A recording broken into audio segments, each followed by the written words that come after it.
Ikinabahala ng European Union, United Kingdom at Japan ang isinagawang military drills in China palibot sa teritoryo ng Taiwan.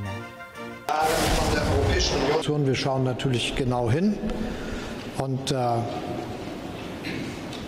für uns ist auch immer klar, wir gehen davon aus, dass niemand versucht, mit Gewalt an der Situation, wie sie zwischen Taiwan und der Volksrepublik stattfindet, etwas zu ändern, was uns nicht davon abhält, die Dinge genau zu betrachten.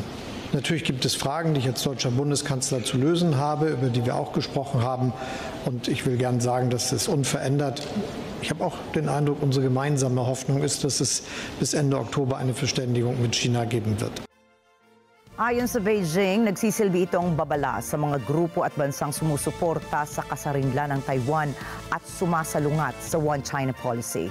Sa pahayag na inilabas ng European External Action Service, ang sangay ng diplomasya ng naturang koalisyon, sinabi nitong ang mga ehersisyong ginawa ng Beijing ay dumaragdag pa sa umiigting na tensyon sa gitna ng dalawang bansa.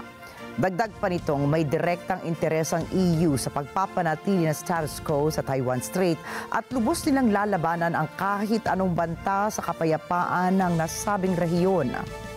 Sa hiwalay na pahayag na inilabas naman ng UK Foreign Ministry, sinabi nitong we consider the Taiwan issue one to be settled by people on both sides of the Taiwan Strait through constructive dialogue without the threat or use of force or coercion.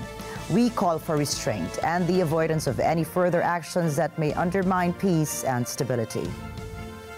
Sa Japan naman ay sinabi ni Prime Minister Shigeru Ishiba na nakaantabay ang kanilang bansa sa posibleng mangyari sa mga susunod na araw at inatasan din niya ang mga kinauukulang ahensyang manmanan ang sitwasyon.